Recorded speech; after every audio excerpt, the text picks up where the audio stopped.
Selamat pagi. Ya. Sudah beberapa lama saya tidak sempat meng-create video. Ya. Tetapi pagi ini saya akan menyempatkan diri berbicara tentang hiruk pikuknya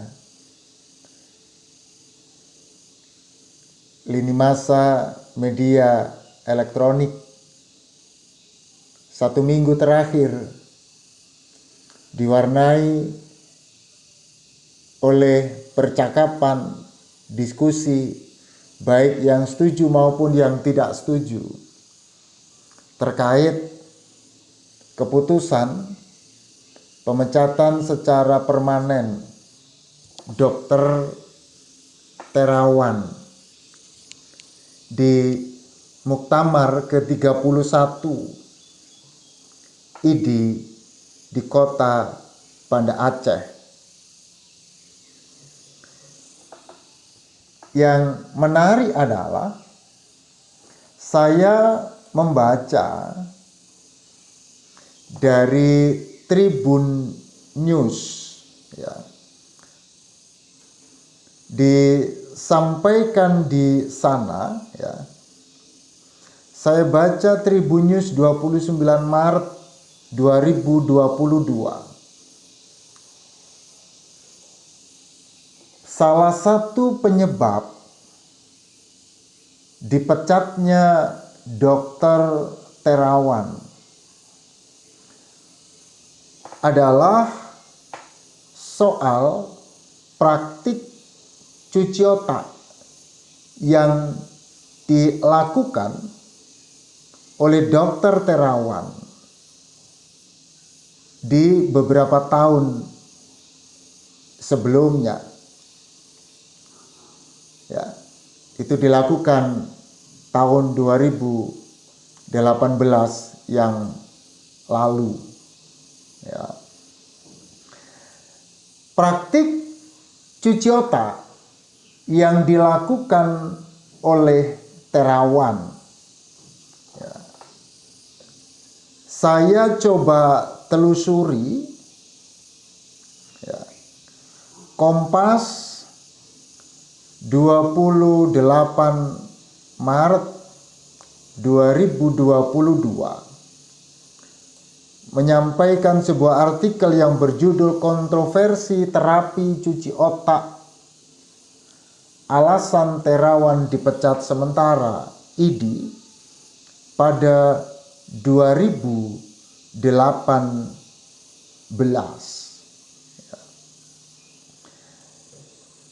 Dikutip dari kompas.com 4 April 2018, metode cuci otak yang digunakan Terawan di Rumah Sakit Pusat Angkatan Darat Gatot Subroto, ya, yang memanfaatkan 2 lantai ruangan rumah sakit untuk menangani pasien stroke. IDI menyebutnya bahwa cara yang dilakukan oleh Dr. Terawan melanggar kode etik. Konon alasannya keamanan praktik cuci otak masih dipertanyakan. Ya. Pada tahun 2018, Ketua Majelis Kehormatan Etik Kedokteran IDI saat itu, Priyo Sidi Pratomo dari kompas.com, saya kutip, mengatakan bobot pelanggaran Terawan adalah berat atau pelanggaran etik serius. Ya.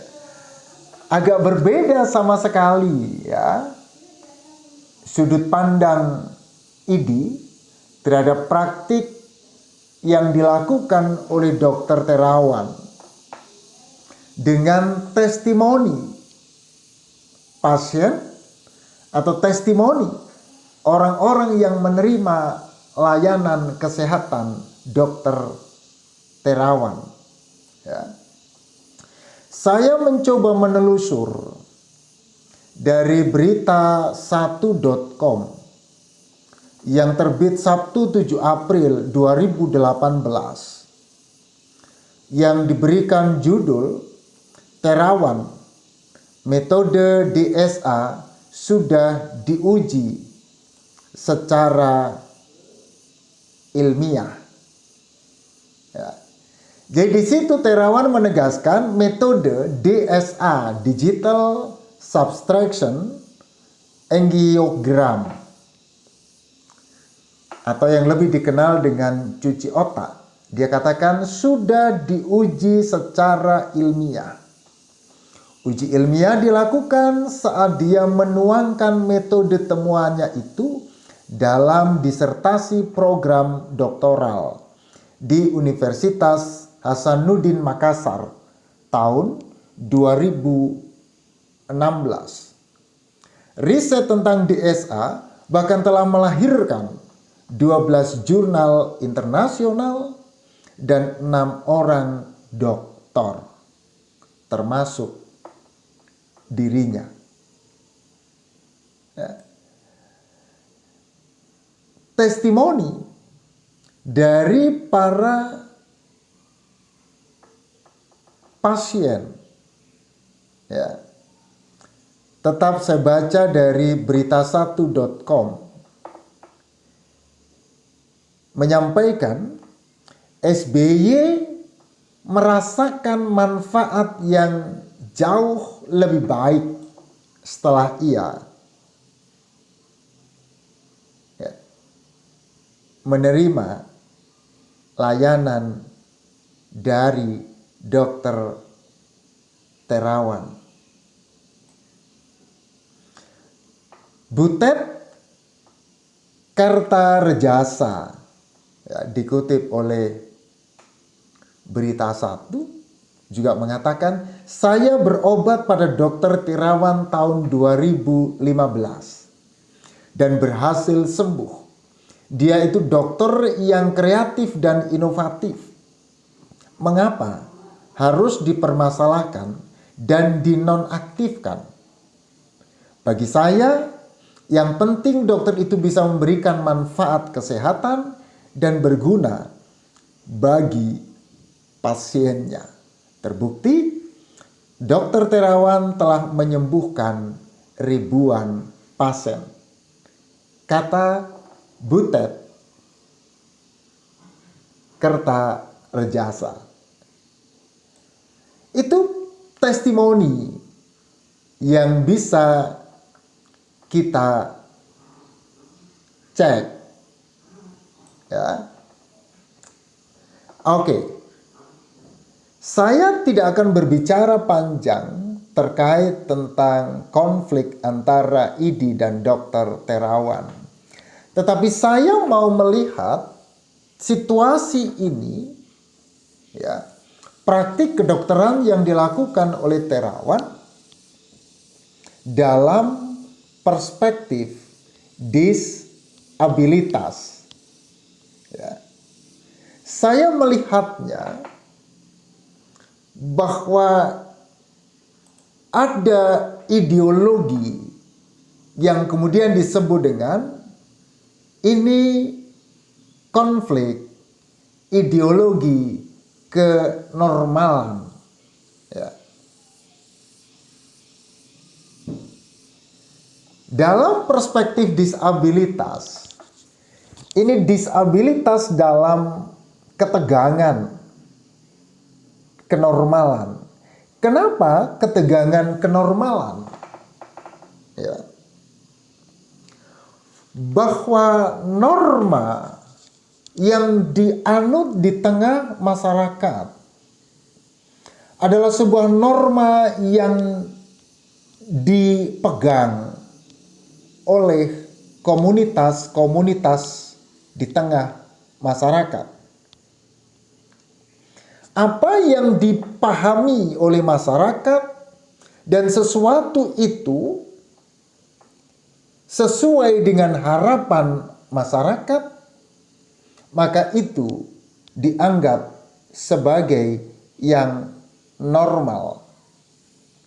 Tetapi ketika aktivitas itu atau normalitas itu, katakanlah harapan norma untuk dilakukan tidak sesuai dengan harapan masyarakat, itu disebut sebagai yang tidak normal. Saya ambil contoh yang sangat sederhana. Ketika Anda berada dalam komunitas, katakanlah komunitas pecinta bunga, ya, bunganya khusus, bunga janda bolong, ya kan? Nah, ketika Anda di tengah komunitas masyarakat pecinta bunga janda bolong, dan ternyata Anda tidak menyukai bunga sama sekali, maka Anda berada dalam kategori tidak normal. Kenapa? Karena harapan komunitas ini adalah orang-orang yang ada di dalamnya itu pecinta bunga janda bolong. Kalau Anda bukan pecinta janda bolong, maka dalam perspektif itu Anda tidak normal. Nah, saya melihatnya dalam perspektif ini. Ideologi kenormalan menyatakan, ya, bahwa yang disebut normal bila orang mempunyai organ tubuh lengkap, berfungsi dengan baik sebagaimana mestinya, sebagai layaknya pikiran tentang manusia. Yang dipikirkan masyarakat secara umum, orang normal adalah orang yang memiliki kaki dua, ya. Berjalan dengan kakinya, dapat berlari dengan kedua kaki, tangan dapat memegang, dapat menulis, mata dapat melihat, mulut dapat berbicara, dan telinga dapat mendengar. Ya. Ideologi kenormalan ini menganut paham kesempurnaan. Sempurna organ tubuh. Artinya apa? Sempurna didefinisikan. Normal didefinisikan dengan catatan-catatan. Memiliki kaki, memiliki mata, memiliki mulut, dan seperti yang dipikirkan oleh masyarakat. Ya. Jadi ideologi kenormalan ini pahamnya sempurna organ tubuh, fungsi-fungsi berjalan dengan baik, dan itu menjadi indikator penting dalam kategorisasi seseorang itu disebut normal atau cacat. Ya. Nah, akibat dari pemahaman yang demikian ini menyebabkan perlakuan yang berbeda terhadap setiap orang. Maka orang yang masuk dalam kategorisasi normal sebagai yang memiliki mata, telinga, hidung, mulut, tangan, kaki, itu masuk dalam kategori normal. Orang-orang yang tidak memiliki kategorisasi itu masuk dalam kategori tidak normal.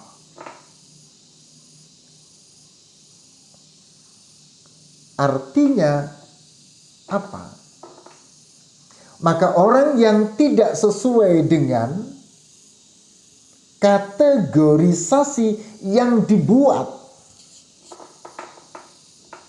ia mendapatkan perlakuan yang berbeda. Kalau tidak boleh mengatakan kata diskriminasi. Perlakuan yang cenderung berujung pada marginalisasi dan dipahami sebagai yang bercirikan stigmatisasi. Ya. Artinya apa? Dalam posisi ini, ideologi kenormalan memperlihatkan arogansi orang-orang normal. Ya. Kenapa? Karena ia kemudian melihat orang-orang yang tidak mempunyai kaki, tidak mempunyai tangan, ataupun tidak simetris bagian tubuhnya itu dinilai sebagai kelompok yang lemah, kelompok yang salah, kelompok yang tidak sesuai dengan harapan, dan itu berarti kelompok yang tidak berdaya. Artinya apa? Pandangan semacam ini telah memposisikan orang-orang yang tidak sesuai dengan kategorisasi tadi itu berada pada posisi yang lebih rendah. Orang-orang dengan disabilitas menempati diri ya, yang subordinat dari orang-orang normal. Padahal penyandang disabilitas semestinya dinilai dari aspek yang lain. Ya. Yang bukan hanya sekedar persoalan ada kaki ataupun ada tangan ataupun kategorisasi yang lain. Ya. Nah, itu yang terjadi dalam kehidupan masyarakat. Ya. Artinya sesuatu yang lazim diakui sebagai sebuah kebenaran, meskipun sesuatu yang lain tidak jarang juga mestinya ada kebenaran, tetapi karena arogansi kenormalan tidak ada kebenaran selain kebenaran yang diproduksi oleh orang-orang normal. Ya. Mestinya kita bisa melihat, membuka mata dengan lebar.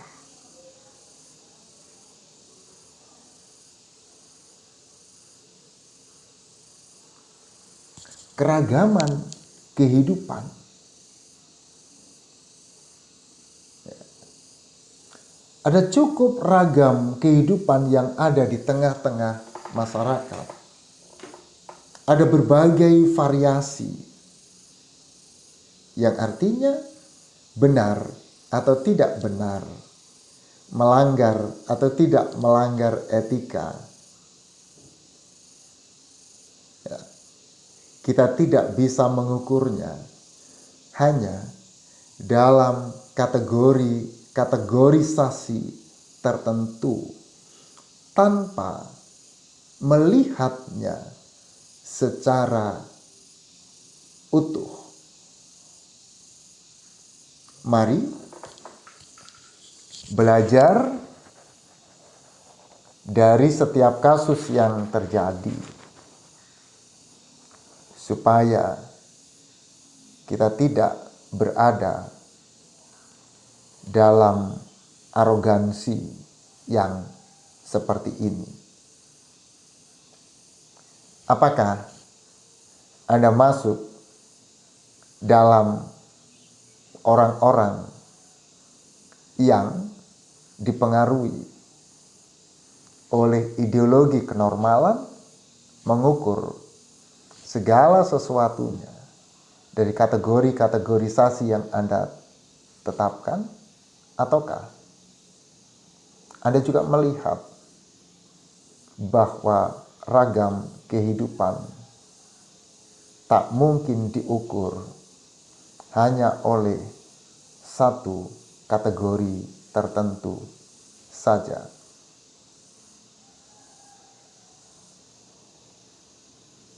Bagaimana jawaban Anda? Silahkan tulis di kolom chat. Sampai ketemu di video-video saya selanjutnya.